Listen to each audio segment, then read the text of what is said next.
Hi friends, this is Bhavani. நம்ம எல்லாருக்கும் ரொம்ப பெரிய கொடீஸ்வரங்கள் ஆகணும் அப்படிங்கிற ஆசைலாம் நிறைய பேருக்கு இருக்கும். கரெக்டா? நிறைய பேருக்கு அந்த ஆசை இருக்கும். ஸோ பணம் பணம் தான் எனக்கு ஏம், அந்த மாதிரி யாராவது இருக்கீங்களா? ஆக்சுவலா பணம் அப்படிங்கிறது நம்ம வாழ்க்கைய மேம்படுத்துறதுக்கான ஒரு முக்கியமான கருவின்னு சொல்லலாம். லைக் நம்ம லைஃப்ல சின்ன விஷயங்கள் மூலமா கிடைக்கிற சந்தோஷம் கோடி கோடியா பணம் கொடுத்தா கூட கிடைக்கும் நம்ம சொல்ல முடியாதுங்க.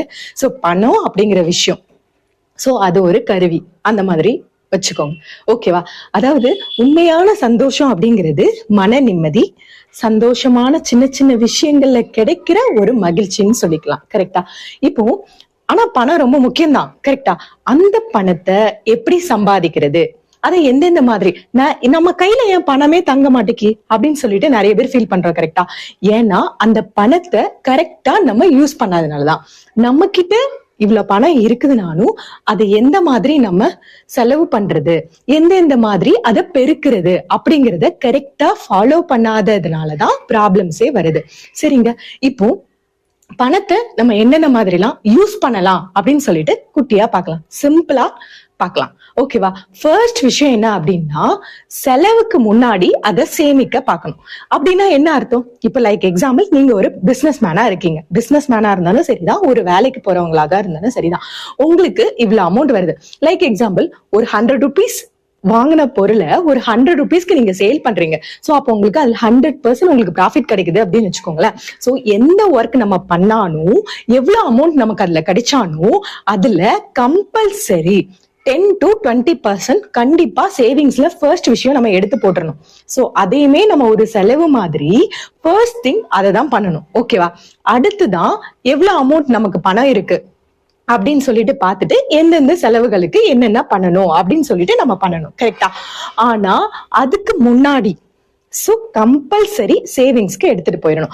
சில பிசினஸ் மேன்லாம் சொல்லுவாங்க, நிறைய அவங்களுக்கு கமிட்மெண்ட்ஸ் வரும். சோ நான் எவ்வளவு ப்ராப்ளம்ஸ் வரும். ரெண்ட் கொடுக்கணும், ஒரு ஷாப் நடத்துறாங்கன்னா அதுக்கு ரெண்ட் கொடுக்கணும், இவ்வளவு அமௌண்ட் கொடுக்கணும், அது மூலம் அவங்க ப்ராஃபிட் எவ்வளவுன்னு சொல்லிட்டு பார்க்கணும். ஆல்ரெடி இப்ப பிசினஸ் ரன் ஆகிட்டு இருக்குது, அதுக்கு கொஞ்சம் நம்ம இன்வெஸ்ட் பண்ண வேண்டியது இருக்கும். இவ்வளவு விஷயங்கள் இருந்தாலும் பட் கம்பல்சரி நான் அந்த 10% இல்லைன்னா 20% கிடைக்கிற ப்ராஃபிட்ல கம்பல்சரி சேவிங்ஸ் பணமா நான் எடுத்து வச்சிருவேன் அப்படின்னு சொல்லுவாங்க. அதுதாங்க ரொம்ப ரொம்ப முக்கியம். கம்பல்சரி நீங்க இதை பண்ணுங்க. இன்னையில இருந்து ட்ரை பண்ணி பாருங்க, ரொம்பவே அது கரெக்டா நடக்கும். அடுத்த விஷயம், செகண்ட் விஷயம் என்ன அப்படின்னா, பணத்தை நம்ம வேலை செய்யணும், வைக்கணும். பணத்தை வேலை செய்ய வைக்கிறது ரொம்ப ரொம்ப சிம்பிள்ங்க. இப்போ நம்ம ஒரு ஒர்க் பண்றோம் அப்படின்னு வச்சுக்கிட்டோம்னா, காலையில ஒர்க்கை நம்ம ஸ்டார்ட் பண்ணுவோம். ஸோ நம்மளோட 9 to 6 hours, 9 to 6 வரைக்கும் நம்ம ஒர்க் பண்ணுவோம். இவ்வளவு டைமுக்குள்ள நம்ம ஒர்க் பண்ணும்போது ஸோ நம்மளோட டைமை நம்ம இன்வெஸ்ட் பண்றோம், அதுக்காக அவங்க ஒரு அமௌண்ட் கொடுக்குறாங்க. கரெக்டா? இப்போ இன்னொருத்தங்க ஷாப் மாதிரி ரன் பண்றாங்கன்னு வச்சுக்கோங்க. அந்த ஷாப்ல அவங்க போயிட்டு இருந்து அதை சேல் பண்ணுவாங்க. கரெக்டா? சோ அவங்க இருந்தாதான் அவங்களுக்கு அந்த ப்ராஃபிட் எல்லாமே கிடைக்கும். சோ அதுவும் என்னதுன்னா, நம்ம பணத்தை நம்ம வேலை செய்ய வைக்கிறது கிடையாது. இது நம்ம தூங்கிட்டு இருக்கும் போதும் நம்ம பணம் நமக்காக வேலை செய்யும். லைக் எக்ஸாம்பிள், இப்போ நம்ம ஒரு வீட்டுல ஒரு போர்ஷன் இருக்கும், மீதி 2-3 போர்ஷன் நம்ம ரெண்டுக்காக விட்டுருக்கோம் அப்படின்னு வச்சுக்கோங்களேன். சோ நம்ம தூங்கிட்டு இருந்தாலும் அந்த பணம், நம்மளோட பணம் நமக்காக வேலை செய்யும். இந்த மாதிரி ஏதாச்சும் உங்களுக்கு ஐடியா அந்த மாதிரிலாம் இருந்துச்சுன்னா சோ இப்படி நம்ம ஃபாலோ பண்ணணும். கம்பல்சரி முடிஞ்ச அளவு நம்மளோட பணத்தை நம்ம வேலை செய்ய வைக்கணும். அது ரொம்ப ரொம்ப நல்லது. செகண்ட் விஷயம். ஃபர்ஸ்ட் விஷயம் நான் உங்களுக்கு என்ன சொன்னேன், சேமிச்சு வைக்கணும் நம்மளால முடிஞ்ச ஒரு பகுதியை. செகண்ட் விஷயம், நம்மளோட பணத்தை நம்ம வேலை செய்ய வைக்கணும். அடுத்த விஷயம் என்ன அப்படின்னா, முக்கியமான விஷயங்க, ஆடம்பரத்துக்கு ஃபர்ஸ்டே நம்ம முக்கியத்துவம் காட்டக்கூடாது. ஒரு ஒர்க்ல நம்ம போயிட்டு இருந்துட்டோம்னு வச்சுக்கோங்களேன், சடனா உடனே என்ன பண்றது, வீடு வாங்கணும், காரு வாங்கணும் அப்படின்னு சொல்லிட்டு நம்ம லோன்லாம் ஃபர்ஸ்ட் கண்டினியூஸா நம்ம போட்டோம்னு வச்சுக்கோங்களேன், அது நம்ம பண்ணவே கூடாது. ரொம்ப ரொம்ப ரொம்ப தப்பு. லைக் எக்ஸாம்பிள், நமக்கு ஒரு பெரிய கனவு எல்லாம் கட்டணும் அப்படின்னு ஆசை இருந்துச்சு அப்படின்னு வச்சுக்கோங்களேன். இப்போ நம்ம ஒரு வேலை செய்யறோம், ஒரு ஹோட்டல் மாதிரி வச்சிருக்கோம், அதுல நம்ம ரன் பண்ணிட்டு இருக்கோம். சோ ஃபர்ஸ்ட் திங் என்ன பண்றோம்னா, ஃபர்ஸ்ட் பிசினஸ் நல்லா ஸ்டடி பண்ணுங்க. சரியா? பிசினஸ் நல்லா ஸ்டடி பண்ணா, லைக் எக்ஸாம்பிள் கடை நடத்துறோம்னா அந்த கடையை ஃபர்ஸ்ட் சொந்தமா வாங்க பாருங்க. அதுக்கப்புறமா நம்ம இருக்கிற பிளேஸ்ல ஒரு வீடு நம்ம கட்டுறோம் அப்படின்னா அதுல ஒரு 2 ஃப்ளோர் அந்த மாதிரி முடிஞ்ச அளவு ரெண்ட் தரமா கட்டுற மாதிரி. சோ அப்படி நம்ம வருமானத்தை ஃபர்ஸ்ட் நல்லா ஸ்டடி பண்ணுங்க. சின்னதா ஸ்டார்ட் பண்ணி நம்மளோட வருமானம் தொழில் நல்லா ஸ்டடி பண்ணிட்டோம் அப்படின்னா அதுக்கப்புறம் ரெகுலரா வர்ற வருமானத்துல தேவையான சின்ன விஷயங்கள் எல்லாத்தையும் பூர்த்தி செய்து பணத்தை நல்லா சேமிச்சு வச்சுட்டு அதுக்கப்புறம் நமக்கு தேவையான ஆடம்பர வீடு காரு இது மாதிரி எல்லாமே பண்ணலாம். ஒண்ணுமே கஷ்டமே இல்லைங்க. வெயிட் பண்ணி பொறுமையா பண்ணுங்க, கண்டிப்பா அது பெஸ்டாவே கிடைக்கும். ஓகேவா? அடுத்த விஷயம், ஒரே ஒரு வருமானத்தை மட்டும் நம்பி இருக்கிறது ரொம்ப ரொம்ப தப்புங்க. இப்போ நம்ம ஒரு லைக் எக்ஸாம்பிள் ஒருத்தங்க ஐடி கம்பெனில ஒர்க் பண்றாங்க அப்படின்னு வச்சுக்கோங்களேன். அவங்க ஒர்க் பண்ணிட்டு என்ன பண்றாங்கன்னா சேலரி வந்து கிட்டத்தட்ட 1 lakh அந்த மாதிரி வாங்குறான்னா எனக்கு வந்து நல்ல சேலரி கிடைச்சிருச்சு, உடனே லோன் பண்ணி வீடு காரு இது மாதிரி பண்ணிட்டு எனக்கு இது ஓகே அப்படின்னு சொல்லிட்டு அவங்க வந்து ஆடம்பரமாவும் மாறிட்டு அந்த அமௌண்ட் கிடைக்கிற சேலரியில ஒரு பகுதி அமௌண்ட்டை வந்து லோனுக்காக அவங்க செலவு பண்ணிட்டு அந்த மாதிரி கொடுத்துட்டே இருப்பாங்க.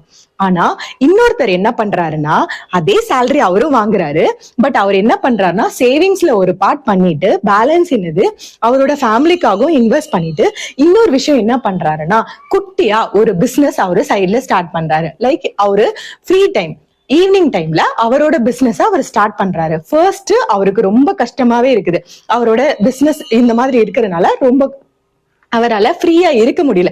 பட் அவங்க எப்படி இருப்பாங்க, அந்த லோனை மட்டும் கட்டிட்டு அவங்களுக்கு தேவையான விஷயத்துல பண்ணிட்டு என்ஜாய் பண்ணிட்டே இருப்பாங்க. பட் இவங்க ரொம்ப என்ஜாய் எல்லாம் பண்ண முடியல, அதுக்கேற்ற மாதிரி டைமும் இல்லை. பட் கொஞ்சமா இவங்க இன்வெஸ்ட் பண்ணி சைட்ல ஒரு பிசினஸ் நல்லா பில்ட் பண்ணிட்டே இருக்காங்க. இப்போ இவங்க என்ன ஆச்சுன்னா சடனா 2 பேரும் ஒர்க் பண்ற ஒரே ஆபீஸ்ல ஏதோ ஒரு ப்ராப்ளம்னால என்னைக்கோ ஒரு ஒர்க் நம்மளுக்கு போக வேண்டிய வேலை போகிற சிச்சுவேஷன் ஆனா கூட அவங்க ரொம்ப வருத்தப்படுவாங்க.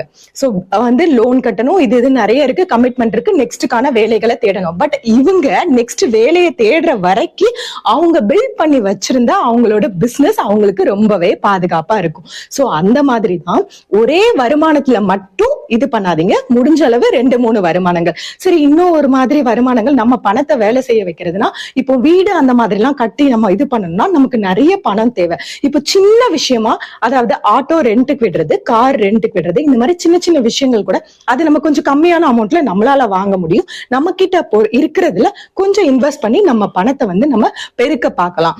அந்த மாதிரி நம்ம பண்ணோம் அப்படின்னா பணம் இன்னும் நமக்கு வந்து ஜாஸ்தி ஆகும். அதுக்கப்புறம் கடன் வாங்குறது, அதை முடிஞ்ச அளவு ஒரு டைம் கடன் வாங்கியிருக்கீங்க அப்படின்னா இதுதான் கடைசி, இனிமே கடனே வாங்கக்கூடாது அப்படின்னு மட்டும் தயவு செஞ்சு முடிவு பண்ணிருங்க. ஏன்னா நம்ம ஒரு பிசினஸ் ஏதோ பண்ணும்போது முடிஞ்ச அளவு நம்மளோட சேவிங்ஸ் அமௌண்ட்டை கொஞ்சமா சேர்த்து வச்சு அதை நம்ம ஃபேமிலிக்காகவும் யூஸ் பண்ணிட்டு கொஞ்சம் அமௌண்ட்டை இது நம்ம பிசினஸ் பண்றோம், ஸோ எந்த அளவுக்கு நம்ம பிசினஸ்ல க்ரோ ஆகுறோம் அப்படிங்கிற மாதிரி நீங்க பண்ணுங்க. பட் கடன் வாங்கி பிசினஸ் பண்ணி அதுக்கப்புறம் கடனையும் கட்டணும், நிறைய ப்ராப்ளம்ஸ் வரும். ஸோ அந்த அளவுக்கு ரொம்ப வந்து நம்ம இறங்க வேண்டாம். முடிஞ்ச அளவுக்கு கடன் வாங்குறத தவிர்த்துருங்க, அது நமக்கு ரொம்பவே நல்லது. அடுத்த விஷயம் என்ன அப்படின்னு பார்த்தோம்னா நம்ம சின்னதா பண்ற இன்வெஸ்ட்மெண்ட். ஒரு இன்வெஸ்ட்மெண்ட்ல வந்து நம்ம பணம் செலவு பண்றோம் அப்படின்னா போய் பணத்தை பண்றோம், அது வந்து ரிட்டர்ன்ஸ் வந்து எந்த அளவுக்கு தரும், இது வந்து ஓகேவா, இது மூலமா நம்ம பணத்தை பெருக்கிறதுக்கு நமக்கு ஈஸியா இருக்குமா, எல்லா விஷயத்தையும் கொஞ்சம் நல்லா ஆராய்ஞ்சு அதுக்கப்புறமா இன்வெஸ்ட் பண்ணுங்க. அது ரொம்ப ரொம்ப நல்லது. சோ செலவு பண்றதையும் ஒரு கண்ட்ரோல், ஒரு செலவு பண்றோம் அப்படின்னா இந்த செலவு நமக்கு தேவையா அப்படிங்கறத நல்லா நம்ம யோசிச்சு செலவு பண்ணணும். சோ அது ரொம்ப ரொம்ப இம்பார்ட்டன்ட். பொண்ணா இருந்தாலும் சரிதான், பையனா இருந்தாலும் சரிதான், சிக்கனமா கொஞ்ச அளவு செலவு பண்ணணும், தேவையான விஷயங்களுக்கு செலவு பண்ணணும், அது தப்பே கிடையாது. சோ முடிஞ்ச அளவு அந்த மாதிரி பாத்துக்கோங்க. லைக் எக்ஸாம்பிள், சின்ன விஷயம், நம்ம வெளியில ஜாஸ்தி சாப்பிடுறதே ரொம்ப ரொம்ப தப்பான விஷயம் தான். ஏன்னா ஜாஸ்தியா வெளியில சாப்பிடுறதுனால ஃபர்ஸ்ட் விஷயம் காசு காலி, இன்னொரு விஷயம் நம்ம உடம்பும் காலி, ரெண்டுலயுமே ப்ராப்ளம்ஸ் வரதான் செய்யும். சோ செலவு பண்ணும்போது பார்த்து பத்திரமா செலவு பண்ணுங்க. அடுத்த விஷயம் என்னன்னா இன்வெஸ்ட்மெண்ட், நான் ஆல்ரெடி சொல்லிட்டேன். ஸோ இன்வெஸ்ட்மெண்டா இருந்தாலும் சரிதான், நம்ம எதுலயாச்சும் ஒரு பிசினஸ்ல போடுறதா இருந்தாலும் சரிதான், இல்ல பணம் நமக்கு திருப்பி ரிட்டர்ன்ஸ் கிடைக்கிற மாதிரி சேவிங்ஸா இருந்தாலும் சரிதான், கேர்ஃபுல்லா பார்த்து கவனமா அதை வந்து நீங்க செய்யுங்க. ஓகேவா? அடுத்த விஷயம் என்னன்னா நல்லா உழைக்கிறீங்க அப்படிதானே, நான் உண்மையிலே நீங்க உழைக்கிறத சந்தோஷப்பட்டு ஏத்துக்கோங்க. சோ உண்மையா நம்ம உழைக்கும் போது அதுல கிடைக்கிற வருமானம், சோ அதுல கிடைக்கிற சந்தோஷம் வேற எதுலயுமே கிடைக்காது. ரொம்ப ரொம்ப சந்தோஷம். முடிஞ்ச அளவு நேர்மையாவே தான் நம்ம இருக்கணும். முடிஞ்ச அளவுன்னு இல்லைங்க, கண்டிப்பா நேர்மையா மட்டுமே உழைங்க. அதுதான் நமக்கு நிலைச்சு நிற்கும். இன்னொரு விஷயம், நம்ம பணம் நிறைய சம்பாதிக்க சோ நம்மளால முடிஞ்ச அளவு அடுத்தவங்களுக்கு நம்ம முடிஞ்ச ஹெல்ப்ப பண்ணணும். சோ அந்த மாதிரி ஒரு சின்ன சின்ன ஹெல்ப் நம்ம பண்ணும்போது அது மூலமா கிடைக்கிற மன சந்தோஷம் வேற எந்த விஷயத்திலுமே கிடைக்காதுங்க. அது ரொம்ப ஒரு மன திருப்திய நமக்கு தரும். கரெக்டா? உண்மையான உழைப்பினால வந்த காசுக்கு மரியாதை கொடுங்க. சோ நல்ல விஷயத்துக்காக அதை செலவு பண்ணுங்க. சோ பணம் ஓகேவா, அது நம்ம வாழ்க்கைய மேம்படுத்துறதுக்கு உதவுற ஒரு கருவிதானே தவிர, சோ உண்மையான சந்தோஷம் அப்படிங்கிறது மன நிம்மதி, நம்ம உறவுகள், நமக்காக நம்ம ஆசைப்படுற சின்ன சின்ன விஷயங்கள்ல செய்யற விஷயங்கள் தான் நம்மளோட முழுமையான மகிழ்ச்சி.